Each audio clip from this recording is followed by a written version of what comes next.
How's it going? My name is Linder, and I'll be narrating Fault Milestone 1 today, made by Alice in Dissonance. I'm going to go ahead and get it started here. The intro text you'll have to read yourself. It scrolls much too fast for me to read, but beyond that, everything should be good. So let's get this started.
Chapter 1. Galvanize. Ruxenhade Castle, the Great Hall to the Sky Terrace. As sparks shot and flames spread throughout the Great Hall, a small shadow ascended the spiral staircase to the Sky Terrace. I am the one who's reached the top of the castle first. A girl, who appeared no older than a child, spearheaded the assault on Ruxenhade Castle and was the first to arrive at the highest point of its keep, the Sky Terrace. The girl, alert and aware, struck a defensive pose and quickly scanned her surroundings. She held her breath as she surveyed the terrace. Prior to the assault, the girl's party had received intelligence that the Sky Terrace was unguarded, and that the object of their pursuit was secluded in the terrace. Inheritor of the fabled path down Manacraft, and the heiress to the throne. Reveal yourself, Princess Selphine Ruxenhade. You know there's no escaping from this. The girl's shout reverberated throughout the empty terrace. There was no reason to the girl's command, but she maintained her guard. Despite her appearance, the girl was an experienced hunter.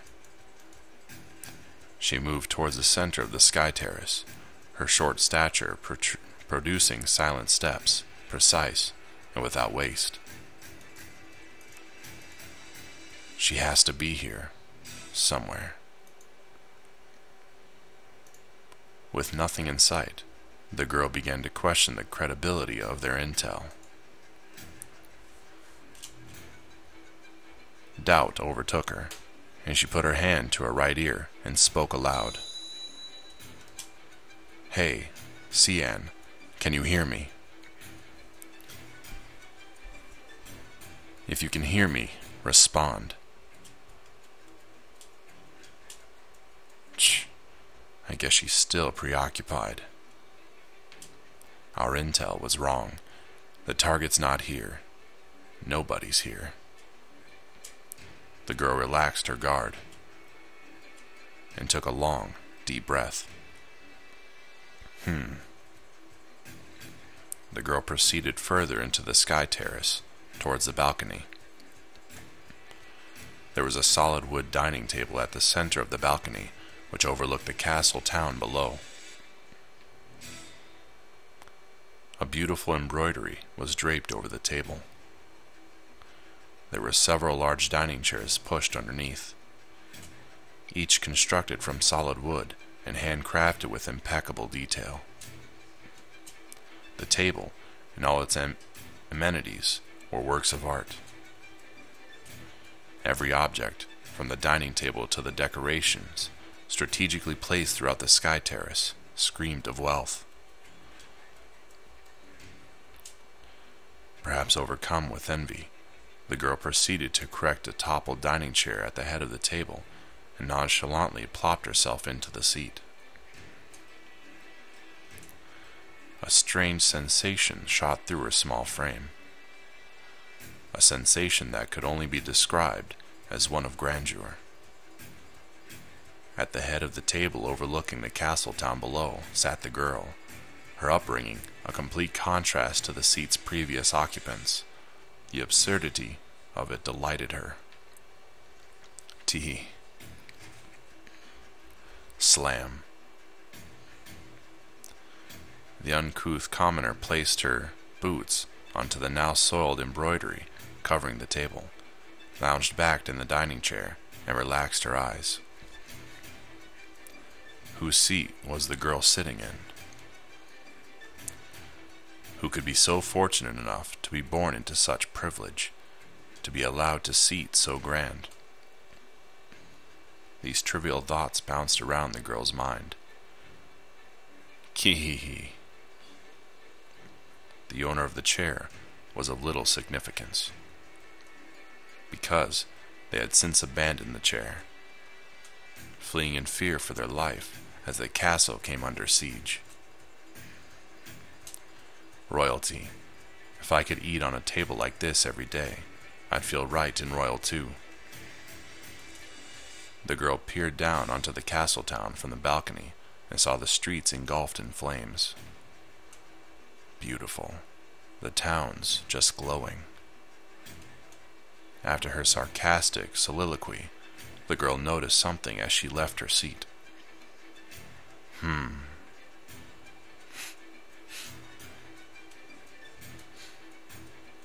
Another girl stood at the entrance from where the first had entered. Mistress Mari. The girl addressed as Mari responded to her subordinate's greeting with her special gesture of acknowledgement, an impassive wave of the hand. You enjoy sitting, eat, Coco? Asked Mari of her compatriot, Coco, in a deep pan, almost intelligible manner of speech. Not at all, mistress. Mistress Mari never appears unnerved by anything we do. Coco silently thought to herself. Coco's compatriot apparent, Mari, appeared no older than Coco herself, graced with a youthful look, but stunted with a child's height. While Coco appeared overtly belligerent, Mari appeared to exude an aura of harmlessness at first glance. However, her foes were also deceived by her aura of harmlessness. The hem of Mari's cloak was dyed from black to damp crimson with her victim's blood. I'm surprised you made it up here without tearing the hem. Mari tilted her head at Coco's comment, puzzled, an ethereal question mark seeming to float over her head. Coco made no sense. Why ruin a good cloak? No reason, no rush. No rush. If you didn't notice, everything's on fire. That's plenty of reason to rush. Thick smoke and the stench of blood polluted the air. Shrieks and explosions echoed throughout Rugzenhade Castle. Even though Mari was at the center of the destruction, she was deaf to the orchestra of oblivion in the background. Task near completion. No rush. You do have a point, but... Coco was at a loss for words, defeated by Mari's simple retort.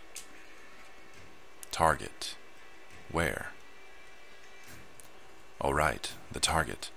Well, she's not here. I guess Cyan was misinformed. Cyan, reliable. Even Cyan, wrong. We obey sister's borders. You mean orders? Orders. This was normal. Mari often communicated through expressions and gestures rather than words. Mari's mannerisms were simple, frank, and left little room for interpretation. Where else could the target be? I'm pretty sure we made it through a thorough sweep. Plan B. Search and destroy. This'll take a while. I'm gonna go crazy from searching the whole keep. Funny. Coco made a distraught face at the thought of Plan B, a sight that entertained Mari. Mari took slight joy in seeing Coco's distraught expression. Sure, laugh it up. Plan B it is. Let's split up and do a thorough check of the east and west wings. I'll take the east wing. Blink. What's wrong? Recall, shadow, soldiers, for escort. I'll be fine without them. My 150 shadow soldiers have already decimated most of Rugzenhade's warriors, so I'm not counting on encountering anyone. What's the matter, mistress? Don't let overconfidence cloud your judgment, stated Mari in a soft voice, her words connected and well-informed. Everything's gone, according to Sister's design so far, but you may ultimately need those 150 shade soldiers. Understood, stuttered Coco, standing straight up like a student before a teacher. It's never bad to expect the unexpected. That's all I meant. Scary. I didn't expect to hear a safety lecture from her. Bystanders could never comprehend the force behind Mari's change in speech. Mari would speak more plainly about things she felt more strongly about, a difficult task for someone with a speech impediment. Logical, seeing that she only just recently began remembering her vocabulary. Even with her limited vocabulary and lack of situational awareness, Mari was in no way unintelligent. Coco, Mari's subordinate and partner, understood this. As they split up, a voice rang out in Coco's right ear. Coco, can you hear me? Oh, Cyan. Yes, I can hear you. How are things on your end? They all dead yet? I have flooded and sealed the first, second, and third floors with my mana. So yeah, they're all dead. And unless their reinforcements start raining from the sky, there's no way for them to breach the gate to the keep. But get a load of this. I just finished offing these 2 guards, right? Seriously, they were total pushovers.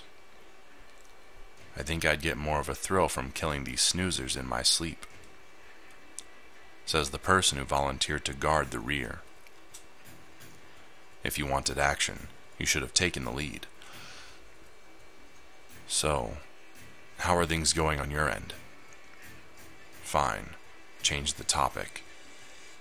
That reminds me, you've got some explaining to do, Cyan. You said that the princess was in the Sky Terrace, but she's not here. Huh? She has to be there. If you've checked the balcony already, then scour the place until you find her. Tch, I know already, alright? I'm gonna be sore from all this tomorrow. A thorough sweep of the terrace won't kill you, young'un. Says you, Cyan. Why don't you come up here instead? Stop wasting time and get going, Coco. Finish this already. Lay off, bitch. I gotta admit, knocking this nation off its foundation took a lot less effort than I imagined. I know what you mean. The indestructible reputation of Ruggsenheid just didn't live up to the reality. Some symbol of the Mana Crafters Alliance, huh? The fact that Mistress Melano took an active role in the attack probably had a lot to do with how easy it was. If I had to guess, no, who cares? The mistress is so unorthodox. I have no idea what she's thinking doing this. Have some faith, Cyan. It's not like Mistress Melano could have done this on her own without us. Actually, I personally think she could have single-handedly destroyed Ruggsenheid without us. If I had to describe the mistress in one word, it'd be shrewd. You've got a point. Alright then, I'm going to go secure and seal the remaining floors now. I hope you find the target soon. Cyan out. Coco out. Mistress Mari and Cyan make everything sound so simple. Am I the only one who's feeling a little worried now? Killjoys, the both of them. I was doing just fine without them, too. As Coco turned to make her way back to the Sky Terrace, a flash of light shot out of the corner of the east wing. Coco reacted a moment too late. What? The head of Coco's staff was sliced clean off. My staff. Coco's staff was made from a lightweight alloy, not especially known for its durability, but still metallic. The edge of the common sword might nick it, but anything shorter wouldn't even leave a mark. Coco's eyes were focused on the weapon's tip as it passed by her head, digging its way into a stone wall before coming to a full stop. An invisible knife. An ice dagger. A Manacraft knife. Coco thought through the possibilities. Whatever type it was, she realized assessing her assailant took precedence. Who goes there? Show yourself. Out from the darkness and into the light emerged yet another girl. A servant to the royals, Coco thought. She wore a purple cloak over a tricolored tunic, both made from fine silk. However, what immediately drew Coco's attention was not the quality of this girl's clothes, but the crest which shimmered around the collar of her cloak. The crest represented her rank in the Mana Crafters Alliance. A dual crafter. The fact that the girl couldn't have been older than 20 shocked Coco more than the translucent knife that had been flung at her. Ratona, Regn of Hasta. Coco didn't know it, but Ratona was a royal guardian to Princess Selphine Rugzenhade. Where were you hiding this whole time? What are you after? Why do you seek milady? Asked Ratona, having intentionally ignored Coco's question, knowing that she would not receive a satisfactory reply. Ratona concluded that learning any information regarding the enemy's objective was of the utmost importance. Seek milady. Pfft, ha! You've got it all wrong. Listen, we haven't got a plan. We're only here to brighten Rugzenhade up, literally. Now, whether or not we decide to set you on fire is completely up to us. Got it? You're all at our mercy. We're in control now. If you want to live, then you'd better liven up and tell us everything we want to know. If you don't talk, I'll kill you. Simple as that. Very well. And judging by your attire, I'm gonna guess you're a servant around here, right? You wouldn't happen to know where Selphine is, would you? I do know where she is. You do? Great. Let's do this then. You tell me where she is, and I promise to spare you. You will? And if I refuse? Well, obviously, if you don't tell me, then I'll kill you, duh. Aren't my demands pretty simple and motivational? Are you trying to get on my bad side or something? Has the smoke gone to your head? Is your brain too fried to comprehend the situation here?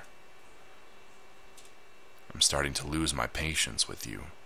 The next thing out of your mouth better be Selphine's location or... Princess. What? You shall address milady as Princess Selphine, you disrespectful child. The inferno blazing in Ratona's eyes melted away her cool and collected demeanor.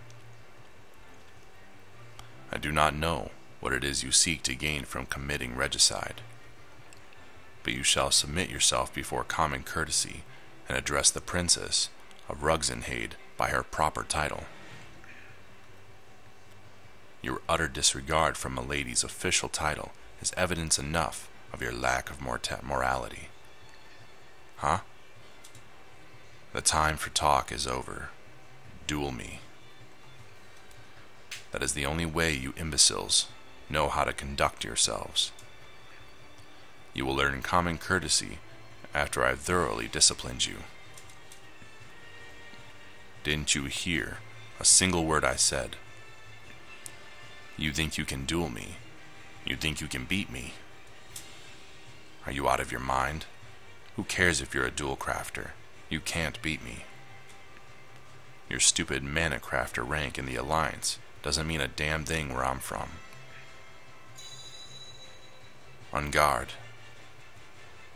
In an instant, both mana crafters began gathering their purified mana. Whoa. Two ethereal orbs of light slowly materialized and revolved around Ratona, causing Coco to stare in awe. They began augmenting their mana with the surrounding mana, preparing for battlecraft. Gradually, a torrential mix of colored mana began revolving around Ratona. Ratona had initiated the incantation interval, which gathers together both colored and purified mana. This resulted in an already overwhelming display of her mastery of Pyro and Terra Manacraft. Or so Coco had originally thought. What materialized from Ratona's extravagant display of colored and purified mana was a translucent, bladed weapon, which most Pyro and Terra dual crafters can create if they are inclined to melee attacks. You got my hopes up with that pretty light show, and that sword's all you have to show for it. However, it was no ordinary blade. It's a glass sword. You are out of your mind. What of it? You're nothing but a glass crafter. Do you have a death wish or something? You really think you can defeat me with that brittle blade? Enough chatter, child. Let us commence our duel. Keep it up, you big bitch. Just do keep it up. Call me a child one more time. I dare you. I double dare you. You think you can stop me, glass crafter? Is that what you think? Well, you're dead wrong. Clack, clack.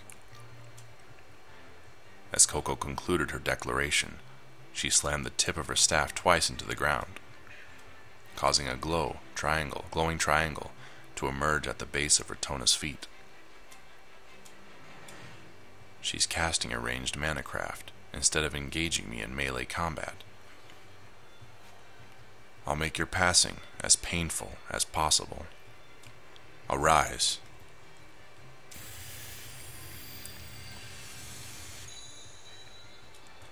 Triangle incineration. Silence covered the east wing, followed by a pillar of fire shooting from the glowing triangle to the ceiling. Sluggish.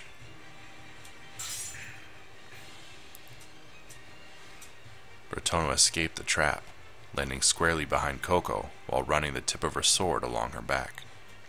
Ah! Coco reacted in an instant, leaning forward while kicking hard at the ground to move away from Ratona. After landing at a safe distance, Coco quickly assessed her wound, but... where is it? What the... The wound was nowhere to be seen. The agonizing sensation of sharp glass carving through her back gradually dulled and dissipated. How did you... Coco realized how the wound had vanished. At first glance, Ratona's sword would only appear to be made from glass. But it was, in fact, a lethal weapon of unusual craft. This glass sword is actually crafted from Transidian ore. It's often mistaken for plain glass. A Transidian sword. An ore capable of creating the sharpest edge known to humankind. It really did. But it's almost impossible to forge. Refining the ore without breaking it is impossible. But it can be done. My mastery of Pyro and Terra, Manacraft, allow for the creation of Transidian weapons, though it takes some time. Why would you bother crafting a sword out of Transidian at all? Don't you think forging a sword out of an alloy would have been easier?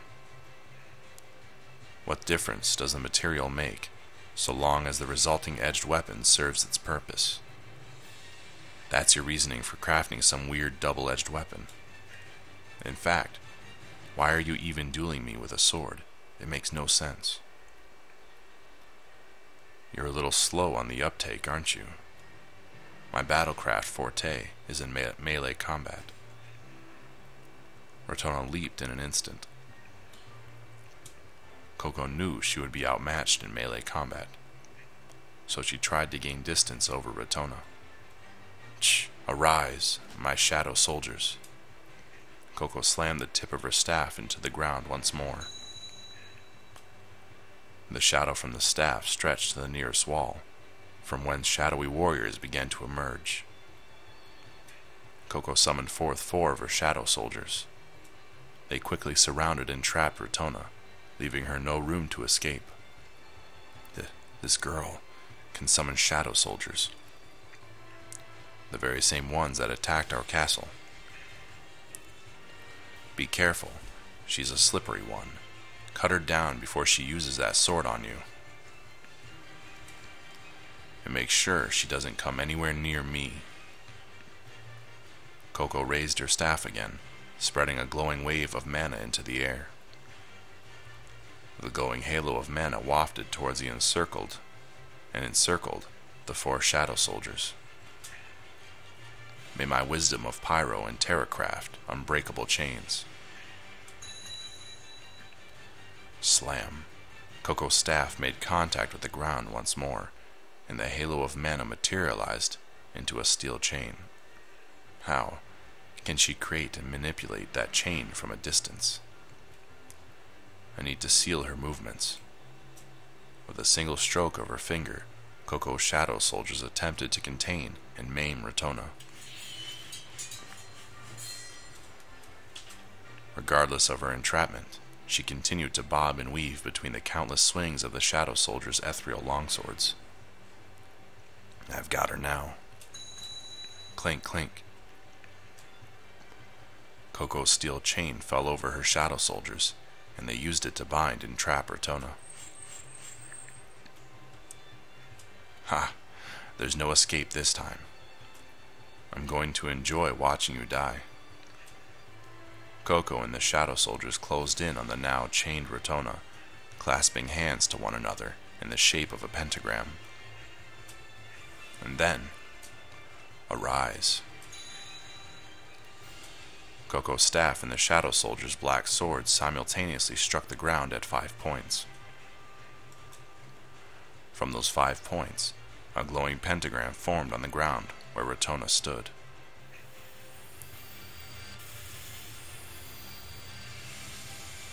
Pentagram. Incinerate. Incineration.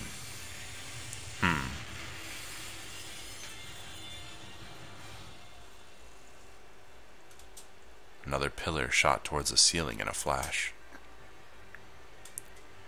while a triangle was scorched into the stone ceiling from Coco's first attack. This attack punched a pentagram-shaped hole straight through the ceiling, revealing a full moon floating in the night sky. Woohoo! I burnt that bitch to a crisp. What's the matter with you all? It's time to celebrate? Coco's shadow soldiers had ceased to respond to their master's beckoning, throwing Coco into confusion. Never forget the sensation.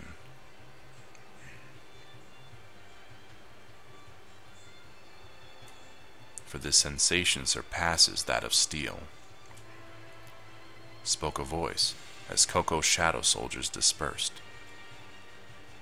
Yet again, Rotona had escaped Coco's trap and made her way around to Coco's back. Coco was once more at Rotona's mercy, and she now found herself with the tip of the Transidian sword pressed against her neck. Even when lightly pressed against the skin, the sensation of flesh being slowly filleted was evident from Coco's grimace. That's not fair. Glass can't cut through steel. It just can't. Something about you doesn't add up. You're skilled in conventional combat, combative manacraft, but those very skills are unsuited for it. Your first attack was powerful enough to scorch stone, and your second attack far surpassed the first, blasting straight through mortar.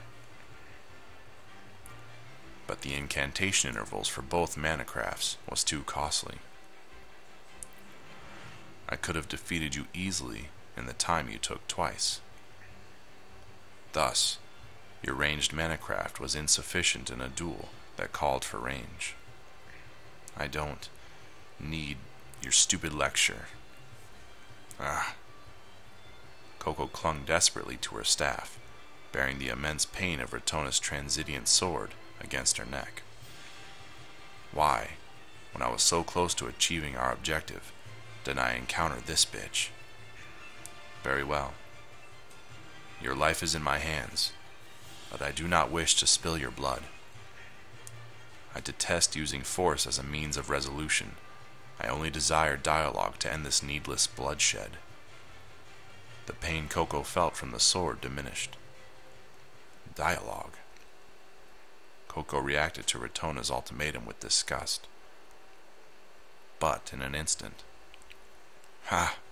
You're something else, you know that." Coco reached a conclusion regarding her opponent. She realized that Ratona would ultimately choose not to kill her, which brought her to dark delight. "You're a riot." Coco sneered and lunged the tip of her staff down towards Ratona's foot. What kind of idiot would want dialogue with the people who massacred her people? Oh, I know who would. You. Indeed. Compassion had no place on the battlefield, even from a citizen of a kingdom renowned for pursuing pacifism. Even Ratona was well aware of this paradox. She knew she could be forced to take her foe's head. Ratona resisted, even struggled against, the impulse to kill Coco. It was this very impulse that set Coco and Ratona apart. Coco was capable of committing murder without a hint of hesitation. "You cannot defeat me, child. Your provocations fall on deaf ears. The only idiot here is the one who's still struggling when there's a sword pressed against her throat." Ratona struggled against the concept of executing the child. She even struggled against the concept of this child committing mass murder without a shred of hesitance.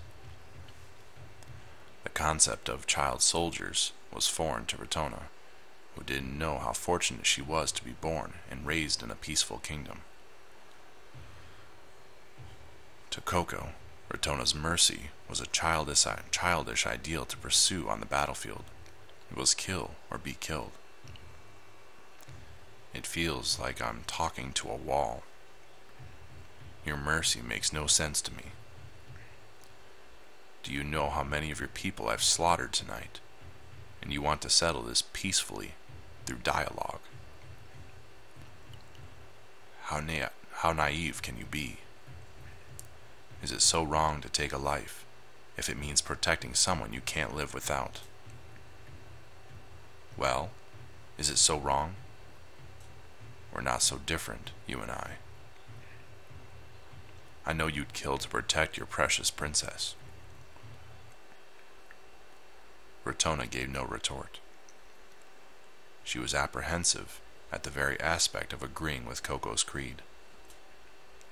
It wasn't like Ratona to be rattled by words so.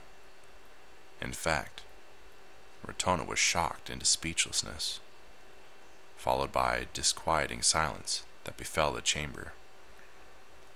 Ratona had never let an opponent's words affect her to the point of speechlessness. The unnatural silence that filled the air felt almost organic, as if produced to conceal a shadow which found itself directly behind Ratona. Craft, Crusher. Ratona's Transidian sword, reliable through her duel, was suddenly reduced to microscopic fragments. My sword. It shattered from mana instability. I should have been able to detect this. Case in point. This is my faithful partner, Mistress Mari. We'd kill to protect each other. Mari greeted Ratona with her signature hand wave. Create more shadow soldiers yet. I will now. I warned you that you would need those 150 shadow soldiers. Create sturdier shadow soldiers. I shall, Mistress Mari. What did you do to my sword? Broke it. With Craft Crusher. You can do that. Mana craft, destabilization, and nullification. But how? It should be an impossible feat. Normally, a great deal of time and mana would be dedicated to such a thing, while his ability allows her to bypass that altogether. I wouldn't try to understand how the mistress's abilities came to be. You've got more important things to worry about. Just know that the incantation interval doesn't apply to any of the mistress's mana craft, but for the rest of us, it does. That just can't be true. It's impossible. Rotona ignored Coco's advice and tried to make sense of it. Despite Coco's firepower, the incantation interval required for each cast left her at a disadvantage when dueling. However, Coco's partner ensures absolute defense. They are the perfect sword and shield. The tables had turned for Rotona. Because of the time she spent demanding Coco's surrender. Rotona's pursuit for compassion had betrayed her in turn.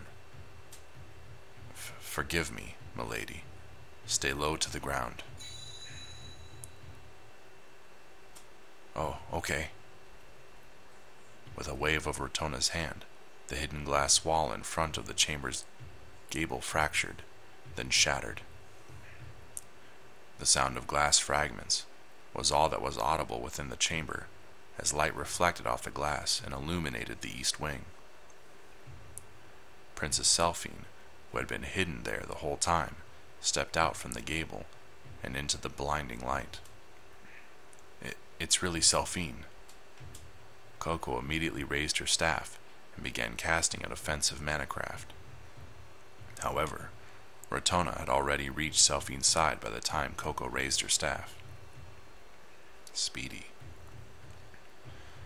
Why is the mana around here stirring so restlessly?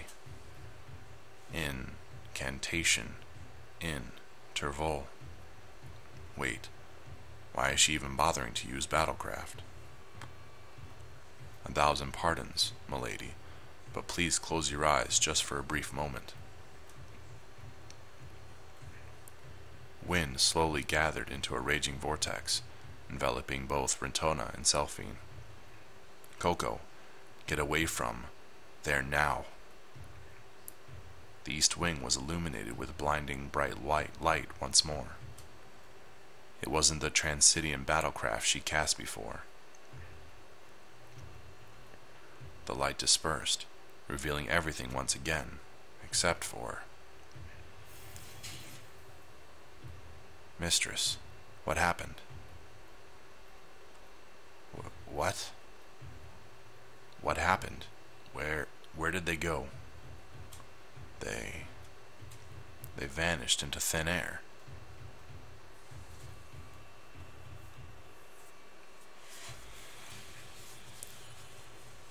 Eek.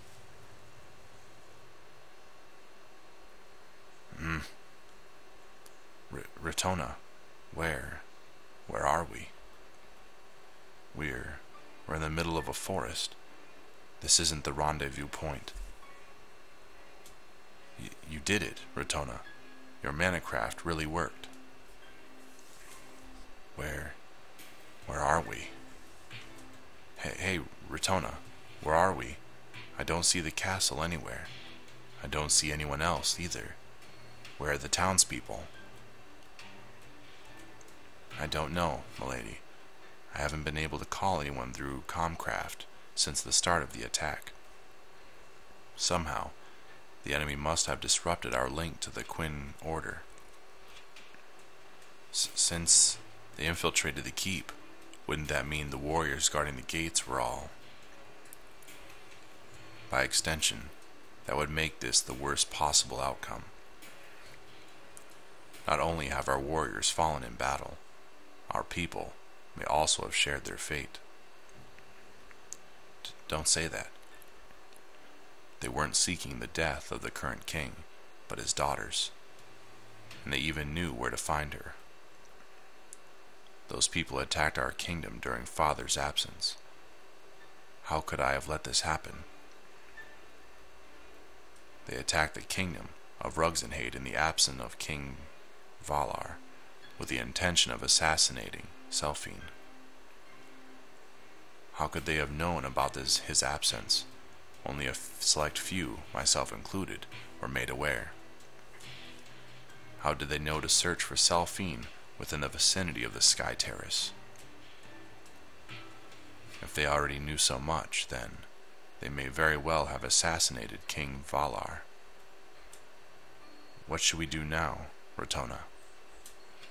If they disrupted our Comcraft links, then how will we warn my father? How dare I poison my mind with these baseless thoughts? But how? How could those children coordinate so effective an assault against the Quinn Order within such a short span of time? The only confirmation I have regarding the events of this evening was the enemy's intention to assassinate Selphine. Is it so wrong to take a life if it means protecting someone you can't live without? What could that child have meant? Did she say that in order to make me feel hesitant? Or was she speaking from experience? Coco and Mari, together, they're a force to be reckoned with. If I had dealt with Coco from the start, I could have at least disabled her when she was alone. But I couldn't do it with Mari around. I couldn't defeat them alone. It's all in the past now. We have more pressing matters to attend to. Hey, are you listening? What should we do? Fret not, milady. Our first priority is to determine exactly where we are right now. What do you mean, Rotona? You brought us here intentionally, didn't you? How can you not know where we are? Please, Rotona, talk to me. Tell me what's going on. Where are we? Forgive. Rotona? Forgive me. Why are you apologizing? There's nothing to... Forgive me, milady. I have no satisfactory excuse. I had only your safety in mind. I feared that I could not protect you, but moreover, I don't know why we've not reached our intended destination. What? Selphie's mind went blank from the shock of those unexpected words. Rotona was one of the most skilled mana-crafters in the kingdom, as well as a role model to the young Selphine. She could only register disbelief at seeing this cool, collected person she'd always admired appearing so helpless. Rotona.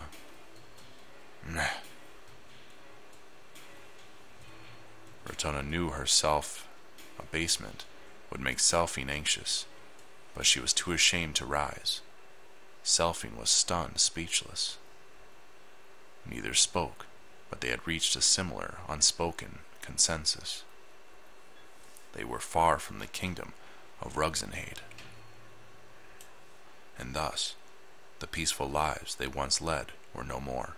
Henceforth, they would embark on a perilous journey through this new world.